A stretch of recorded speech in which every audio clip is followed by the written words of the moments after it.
มาแปลภาษาไทยมาเป็นภาษาลาวเนาะถือว่าละเอียดฟ้านั่นน่ะ ChatGPT เนาะทำอีกให้เฮาเข้ามาที่เก่าจำเนาะเข้ามาที่ไลน์เฮาก่อนเปิดไลน์ขึ้นเฮาจะเพิ่มรูปภาพเข้ามาเนาะหลังจากขึ้นมาแล้วให้เฮาเข้ามาที่อัปโหลดไฟล์มาไว้นี่เนาะลองรูปนึงก็ได้เข้ามาที่อัปโหลดไฟล์หลังจากนั้นเฮาสิลองเอารูปตัวนี้เนาะที่เป็นข้อความภาษาไทยโอเพ่นเข้ามาเราถ่ายนี่เนาะ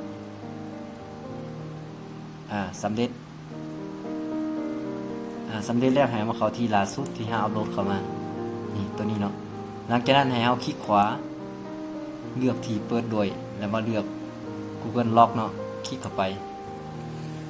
เปิดคัดลอกเอาข้อความเนาะเราจะเปิดคัดลอกเอาข้อความเป็นภาษาไทยมาแล้วไปวางเขาChatGPT เนาะให้มันแปลให้เราวิธีนี้ถือว่าเกือบ 100% เนาะมันแปลให้เราถือว่าละเอียดดี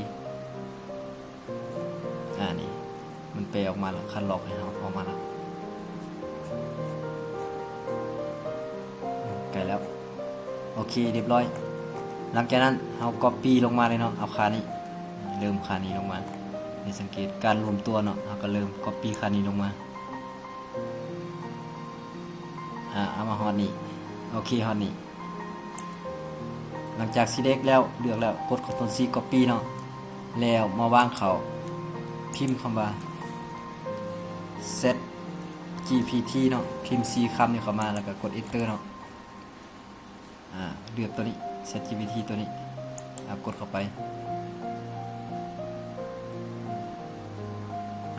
ได้แล้วเราก็มาวางคำนี้เลยเนาะพิมพ์คำว่าแปลเป็นภาษาลาวเนาะกดอย่าวางวันนึงแล้วก็คลิกเนาะกดอย่าวางวันนึงกด Ctrl V เนาะวางตรงนี้เนาะข้อความที่เขา copy มากี่ภาษาไทยเนาะนี่สังเกตว่าแปลเป็นภาษาลาวแล้วเขาก็วางตรงนี้เลยเนาะกด enter เลยก็ได้หรือว่าสิกดลูกศรนี่ก็ได้เนาะลองกดปุ๊บ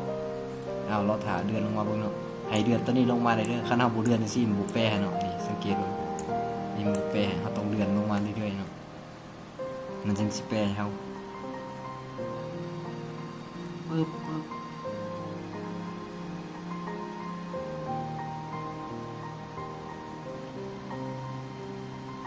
ตัวใดที่แปลมันจะขึ้นอยู่ซ้ายมือนี่เนาะที่ว่าเราสามารถมาเบิ่งทางนี้ได้คำศัพท์เก่าที่เราเคยแปลมันจะขึ้นมาอยู่นี่คลิกเขาแล้วสามารถมาเบิ่งคืนได้ย้อนหลังรอทานประมาณ1-2-3 นาทีเนาะที่ว่าไลน์ก็ประมาณ3 นาทีก็สิแล้วเนาะมันแปลถือว่าไวอยู่ได้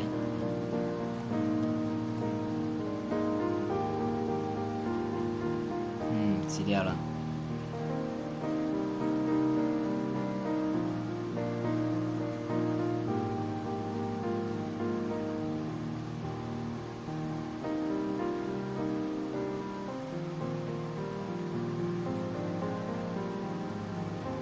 สีเดียวแล้วหน้านึงบุรถเนาะบุเดียวมันจะแตงให้พร้อมเลยนี่ย่อหน้าย่อนังยังให้พร้อมตัวนี้เนาะถือว่าละเอียด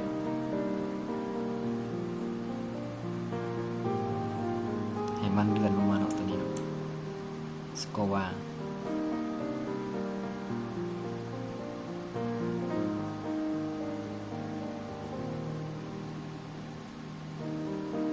คือประเภทบางคำนี่เราก็สิได้ปรับปรุงน้อยนึงเนาะบ่หลายนี่ถือว่ามันยาววางอย่างเละหรือว่านี่วางบอลมันก็สิบุปะบ่ยายแต่ว่าบางจุดนี่ถือว่าโอเคเนาะนี่ถือว่าสำเร็จแล้วก็ copy ได้เนาะ copy ขึ้นเมื่อไร copy ตัวที่มันแปลออกมาให้เฮานี่ฮอดนี่เนาะกด Ctrl C copy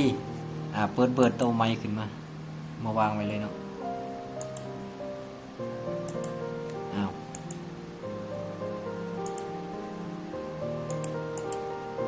วางเลยเนาะกด Ctrl V วาง Fast วางลงเลยเนาะนี่ถือว่าสำเร็จเรา copy มาได้เปลี่ยนฟอนต์มาเนาะ Ctrl A เปลี่ยนฟอนต์เป็นเพชรสลัด OT เนาะนี่มาเปรียบเทียบเบิ่งตัวที่เฮาแปลออกมาเนาะขอความตัวนี้มาจำก่อนการรวมตัวของ เทคโนโลยีเนาะการรวมตัวเปลี่ยนอันนึงบ่ถือตัวนี้เนาะการรวมตัวรวมบ่ถือเล็กๆน้อยๆเนาะที่บ่ถือเฮาก็อ่านคืนแล้วมาปรับหน่อยนึง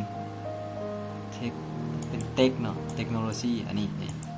สังเกตเบิ่งน้อยเดียวเนาะมาเบิ่งตัวนี้ต้นทุนต่ำลงต้นทุนที่ถูกลงเนาะนี่อันนี้คอร์สภาษาอังกฤษเนาะถึกเนาะถึกเบิดภาษาอังกฤษนี่บ่มีปัญหาการพัฒนาอุปกรณ์ให้น้อยลงเนาะการพัฒนาอุปกรณ์ที่น้อยลงนี่คือมาเบิ่งการพกพาและการเคลื่อนที่นี่การพกพาและการเคลื่อนที่คือประสิทธิภาพการประมวลผลที่ดีขึ้นนี่การประมวลผลที่ดีขึ้นมันจะปรับปรุงเติมเล็กน้อยเนาะให้มันนั่นละเอียดขึ้นเติมเวลาแปลออกมาเป็นภาษาลาวเนาะถือว่าเกือบ100เนาะฮอดนี้ก็ถือว่าประมาณนี้แต่ว่าอีกวิธีนึงเนาะถ้าเฮาอยากอันนั้นเอาลงมาให้เวลาเฮา copy อยากให้มันเป็นฟอนต์ตัวนี้ละเอียดเลยเนาะแล้วเฮาจะได้แปลงน้อยนึงเนาะถ้านั่นแนะนำให้ copy แบบนี้ถ้า copy ตัวที่เฮาแปลออกมาเมื่อกี้นี้เนาะคือตัวนี้เนาะเฮา copy เนาะสมมุติ copy ตัวนี้copy ที่เฮา select ตัวนี้ออกจากนี้ให้มาวางอย่างนี้ก่อนจังเอาเข้าไปจึงถึกเนาะมันจึงละเอียดดีวางเข้านี่ทีนึงแล้วกด Ctrl A อีกวันนึงเนาะกด Ctrl A วันนึงวางเข้านี่แล้ว Ctrl A วันนึง copy อีกวันนึงแล้วจึงมาวางเข้านี่แล้วมันจะเป็นฟอนต์เพชรราช OT ที่เฮาตั้งมาเลยเนาะนี่มันจะละเอียดเนาะเป็นฟอนต์อันนี้เลยเนาะนี่เวลาวางตัวเทิงกับตัวหลุมตัวนี้มันจะเป็นฟอนต์อันนั้นก่อนแล้วเฮาเนี่ยมาปรับขึ้นแต่ว่ามันสิบ่ละเอียดมันสิมีระยะห่างบ่อาจจะมีการแตกหน่อยนึงแต่ว่าตัวนี้ละเอียดแต่ว่าเฮาสิได้มาไล่คืนปรับคืนอีกหน่อยนึงก็คืนนะตัวนี้สมมุติมันเป็นยาวหน้าเฮาก็ต้องได้ยับปรับคืนเนาะคือแบบนี้ตัวนี้ฮอดใสสมมุติตัวนี้ฮอดนี่เฮาก็ต้องได้จำเม็ดแล้วมาตั้งค่าใหม่เนาะมาปรับไล่ตามตัวนี้อีกวันนึงแต่ว่าวิธีนี้โอเคกว่าเด้อมันละเอียด